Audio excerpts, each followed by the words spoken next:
Hello students, in today's session we will talk about a very important topic in Python fundamentals, that is reserved words, or we call it keywords and identifiers. Okay, so in today's lecture we will cover, first we cover keywords. So first we cover keywords. Next is identifier. Identifier is also very important. Identifiers.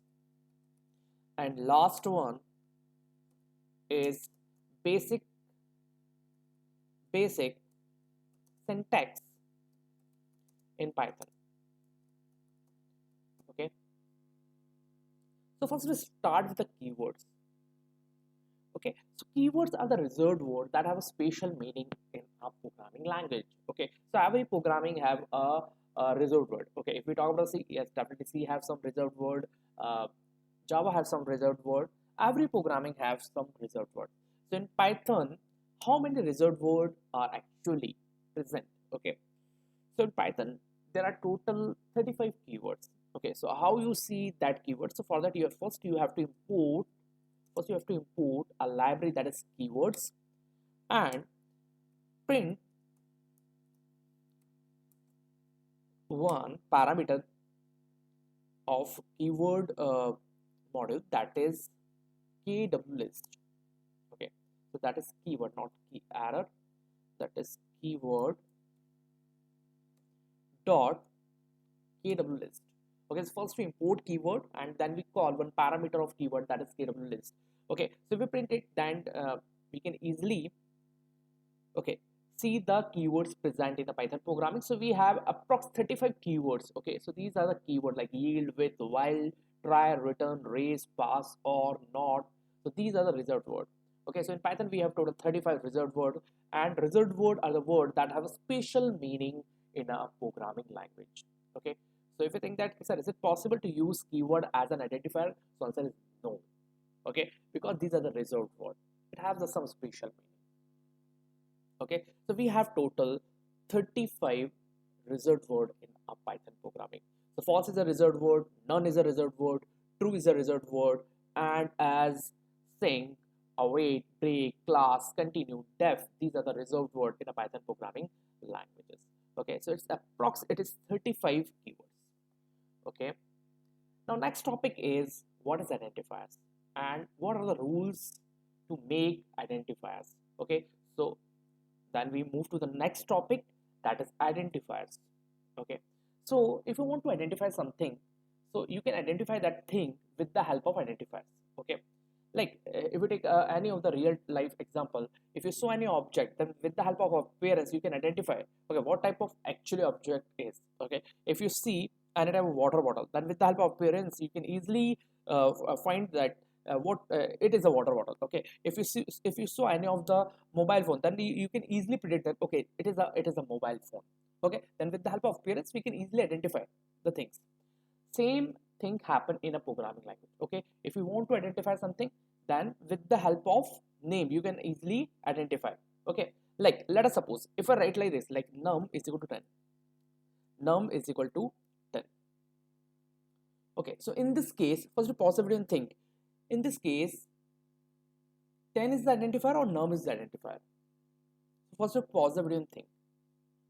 So in this case, actually num is the identifier and 10 is the object. Okay, because we know that Python is a dynamic programming language, and in Python everything is object. So in this case, in this case 10 is the object. So first we write the same thing. So 10 is the object, and we can identify that object 10 with name num. Okay, so 10 is the object and num is the reference, or we say that num is an identifier, or we say that num is the identifier. Okay, because we can identify that object 10 with the name of num. Okay, if we call num, then definitely it will call, if we call num, then definitely it will work on 10. Okay, okay, so if we, like, in the next line, if I print num, so what is actually num? Num is actually 10, but Num is only the identifier. It is not an object. It is the name of that object. Okay. So if I print the value of num, that is actually 10. Okay. So if you compare this code with a C programming or Java programming, that is totally different. Because in case of C programming, some byte of memory will be assigned to the identifier. Okay, and that value is actually stored in it. But here the concept is totally different. In this case, 10 is object and num is only the reference, or we say that num is identifier, or we say that num is the nickname of that object 10. Okay, so we call 10 with name num. So num is the nickname of 10, or we technically we say that num is the reference of 10. Okay, so if we call num, then behind the scene 10 is calling. Okay, so in this case, num is identifier, and that equal is actually assignment operator that we cover at a time of operators, and that 10 is actually a constant value, but in this case it is considered as an object. Okay, and if you want to prove it, it is 10 is object. Okay, so in this case, if we print the type of num, then definitely output is class integer. As proved here, 10 is object and the nickname of that object is num. Okay, even if you in a place of num, if you write like this, like what is the type of 10, that is also class int. Okay, so don't be confused, sir. Don't be confused. 10 is the object or num is object. 10 is object and num is only the nickname of that object. Okay, now we move to the rules of identifier. What are the rules for the identifiers? Is there any rules for the identifier? Yes, we have some rules. The rule number 1, identifier must be the combination of capital letters, small letters, and numbers also. And we also use one special character, that is underscore. Okay, so important point. Identifiers. Okay, so we erase all these comments and we focus on identifiers. Okay, so identifier must be start with capital A to Z. Capital A to Z. It is also the combination of small letters from A to Z, from small a to small z. Also, it is a combination of numbers starting from 0 to 9. And we also use some special character, but here only underscore is allowed. No other special like @ dollar is not allowed. Okay, but rule number 2, identifier must be start with a letter, not with a number. If you write like this, like if I want to write like this, like 1 num is equal to 10, so this is not a valid identifier, and definitely will get error. And see the error is syntax error. Okay, because identifier must be start with a letter, not with a number. So special point to be noted, identifier must be start with a letter or underscore also. If you write like this, like underscore num is equal to 10, so this is valid. Yes, this is a valid case, but actually that underscore has some special meaning that we cover at a time of object-oriented programming. But if you think, sir, is it possible we use underscore? Yes, it is possible. Okay, so rule number 1, identifier must be the combination of letters. Letter must be capital or small, both are allowed, or it also have numbers. But identifier must start with a character, not with a number. Okay, and if we talk about the special characters, so only underscore is allowed. Okay, so means that if you write like this, like num @1 is equal to 20.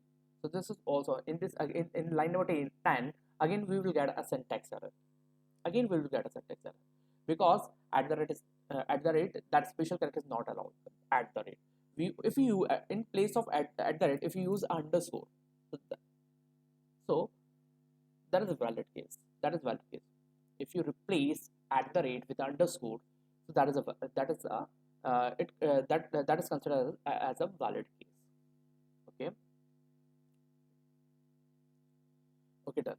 So rule number 1, it is a combination of characters, capital letters or small letters, and it also has a choice if you make identifier with a combination of characters and numbers. So that is also allowed, but identifier must be start with a letter, not with a number. Okay. Okay, and if we talk about the special character, so only underscore is allowed. No other special character like $, that is not allowed in a Python programming. Okay, and next, very important, Python is a case sensitive programming language. Okay, so I have one case. If I write write like this, like num is equal to 10, then I write num is equal to 20,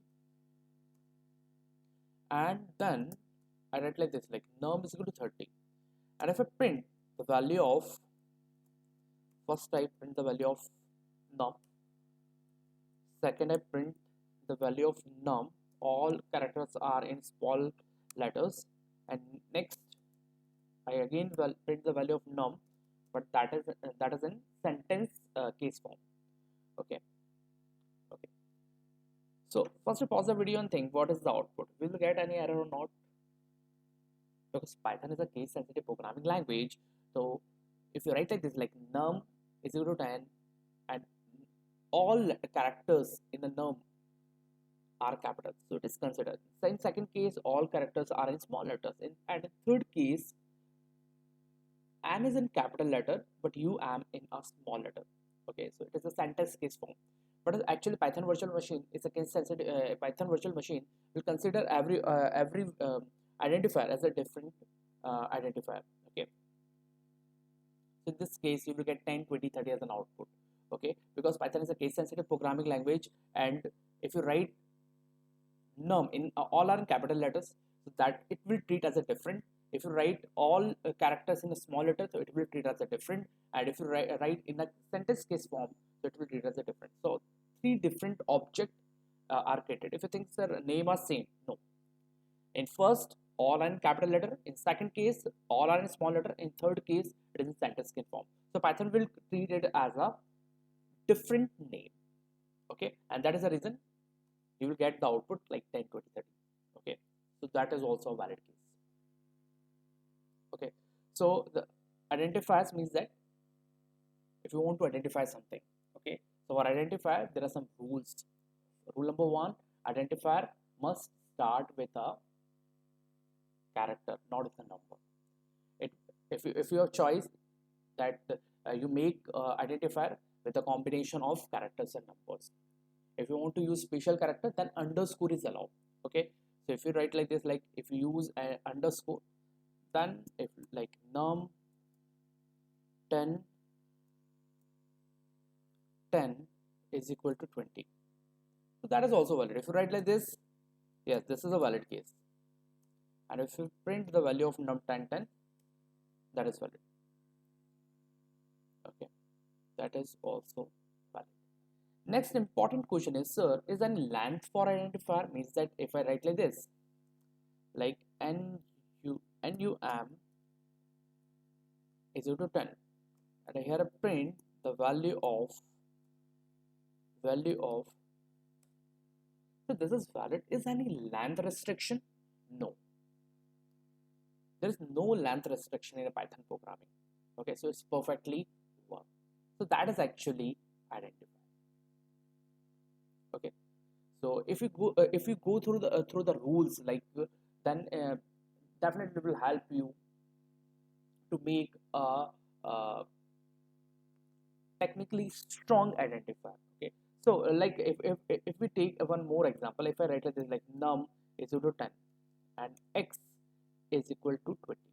Okay, so both are valid, but if we think that which one is valid, which one is actually technically right to make identifier, if I sound num, okay, so it will directly, okay, num will definitely have some number.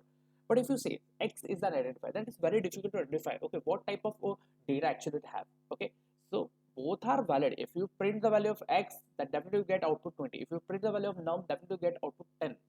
But in this case, num is a valid identifier because it sounds like a number and you store number in it. In second case, you also store number, but actually it's not sound like a number. Okay, let us suppose if you want to store some string. Okay, so if you write like this, like str1, okay, str1, that sound like, okay, you want to store some string value in it. Okay, and you store like some data like 12 here, so that is also actually valid. If you print the value of str1, definitely will get output 12.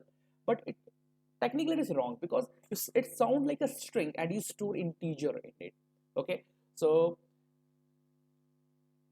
if we talk about a good programming, so it is advisable you always use a connected word. If you want to store a number, then you use num or like num type name. Okay, if you want to store string type data, then you take a variable name or identifier name like a string, like, okay, so that is advisable so that you can easily connect it with. Okay, okay, now we move to the syntax part in a Python programming. So first we write the hello world program. Okay, first we write the hello world program in a Python programming language, and we compare it with also other programming language. Okay, if we talk about the Java, so first we write the hello world program in Java, then we move to the Python programming. Okay,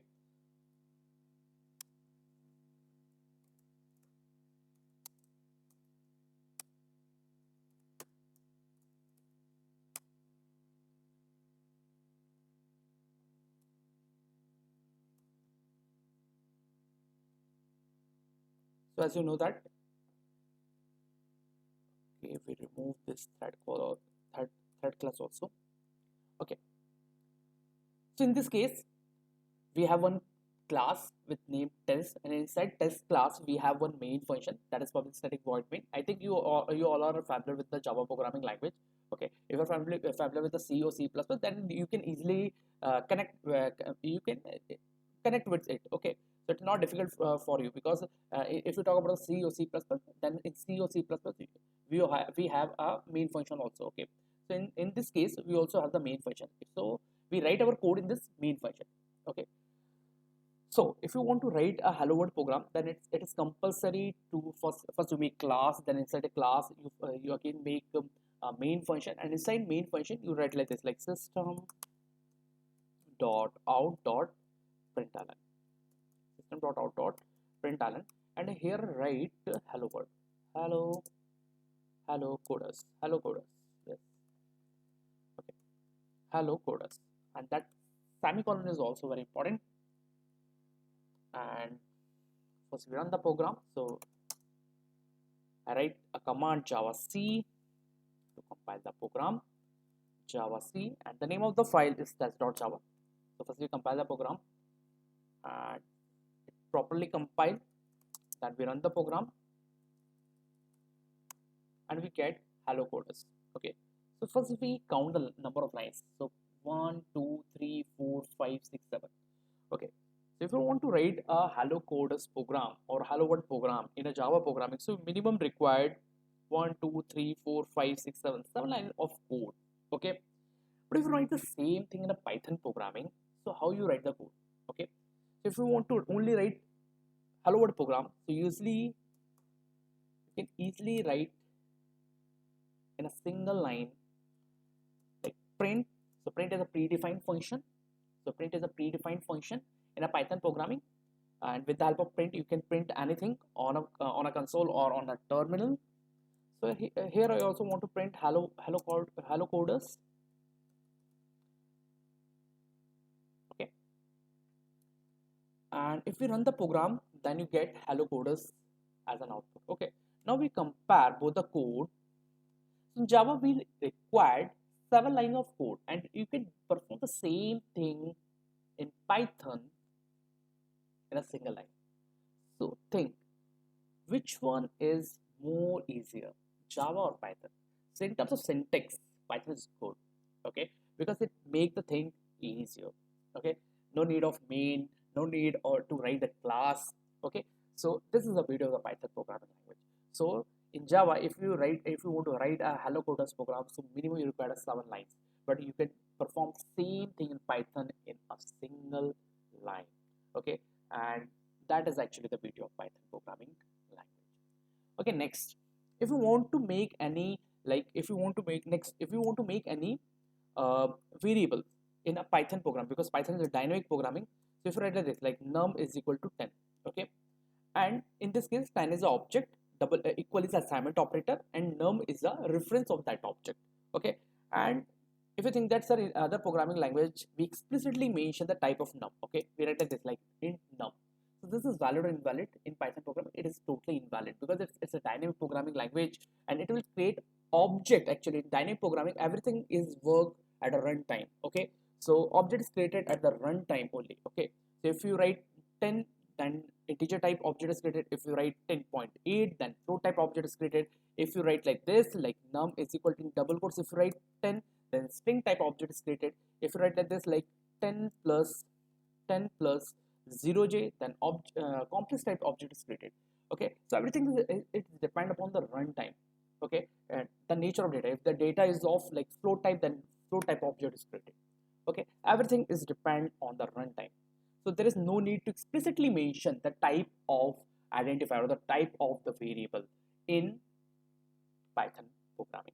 But if we talk about the Java, okay, so if we talk about the Java, if you want to make any variable, okay, so you write like this, like int num is equal to 10, and that semicolon is also important. So in this case, you mention that, okay, num is the variable of type integer, and in this case, you assign 10 to the num with the help of submit operator, and you know that integer is of 4 byte, then it is also fixed. Num is of integer type, then definitely it get a 4 byte memory block to store 10. Okay, but if we compare it with Python, so if we compare it with Python, so in Python, if you write like num is equal to 10, okay, you see the difference. Here you explicitly mention the type of num, but in case of Python, there is no need because in Python everything is depend upon runtime. Okay, but in case of Java, if you remove integer and you compile the code, and if you compile the code, definitely you will get some error. Okay, so cannot find symbol num. Okay, so that is actually the problem with the Java, because Java is a static programming language, and in Java it is compulsory to mention the type of num. Okay, if you write, okay, num is of integer type, then it will assign 4 byte to integer, 4 byte to num, okay, to the 4 byte to num. Okay, and it is fixed at the compile time. Okay, if you write, okay, num is of long type, then it will assign 8 byte, okay, 8 byte to num, and it is decided at compile time. Okay, there is no need to decide at the runtime. Okay, if it is of long type, then definitely it will get 8 byte block. If it is of float type, then it will get 4 byte block. If it is of double type, then it will get 8 byte block. If it is of character type, then it will get 2 byte block. So every like memory related decisions in a compile time, memory related decision in a static programming language is taken at a compile time. Okay, so everything memory related decision in will be taken at a compile time in a static programming language. But if we talk about the Java, if we talk about the Python programming, so there is no need to explicitly mention the type of variable. Okay, so how they identify? Okay, because there is because in Python, memory related decision is always taken at runtime. Okay, so as I already told you, if you write like 10.8 or 10.89, okay, so take one example so it will be more clear to you. If we check the type of num, okay, nothing. What is the type of num? So here the type of num is float. Okay, and if I write like 10, then its type is integer, and if I write this like in double quotes, then its type is string. If you write like this, like 10 plus 0j, 10 plus 0j, and check its type, it is from class complex. So there is no need to explicitly mention the type of variable. Okay, if in case of num, if you write uh,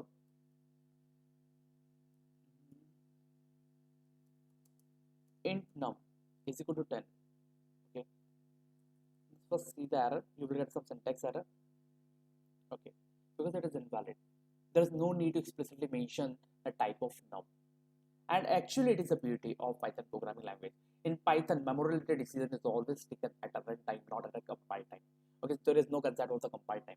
Everything is everything is handled at a runtime in Python programming language because it is a dynamic programming language. Okay, so I think you understand. You can easily compare it with Java. So it will be, I think, visible to you which one is more easier, which one is best in terms of performance also. Okay, so that is Python programming language. Syntax is very easy. It is very easy to write a code in a Python programming language as compared to other programming language because there is no need to write semicolon. Like if we compare it with the Java, so if you forgot that semicolon, then you will get some error. Okay, so first check the error. If you miss the semicolon, definitely you will get some error. Okay, so you will get error at you will get some error. Okay, when you compile the code, but there is no need of semicolon in Python programming language. So it actually the Judev and Rossum make the things easier. Okay, so that is a basic syntax in a Python programming language. Okay, so in today's lecture we already covered keywords, then we covered identifiers, and then we covered the basic syntax in Python programming. Okay, so first we revise the things.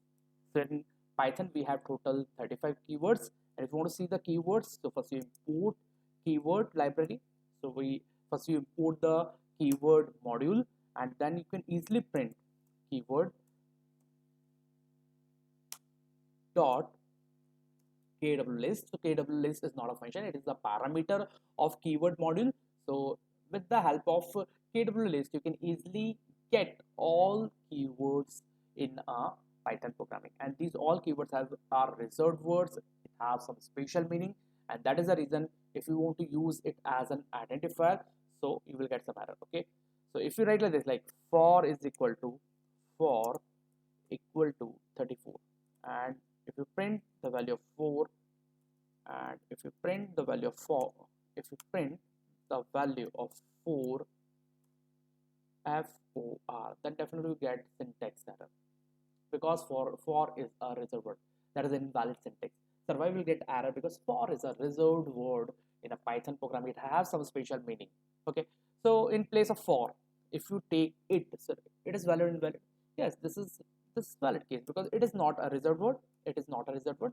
So if you want to use it as an identifier, so there is no issue. It will work. You will get 34 as an output. There is one more rule, like you can also use the name of predefined function and the name of predefined classes as an identifier. Like take one example, we know that range is a function in a Python program. But if you take like if you write like this, like range is equal to 34, and if you print the value of range, then okay, change the value to 33. Okay, and if you print the value of range, then definitely we get 33 as an output. It perfectly work, but it's not considered as a good programming practice because a range is a predefined function in a Python programming. So if you use a range as an identifier, then definitely in future it will create some confusion or it will create some problem. Okay, so it will work. It will not give you an error, but it is not considered as a good programming practice. Okay, so point to be noted. You can use the name of predefined functions or predefined class as an identifier, but it's not considered as a good programming practice. Okay, even we take one more example, like if I take print as an identifier and here it assign 10 to print. Okay, and then I take like one variable a, and here I print 10 plus, perform some operation like 10 plus print.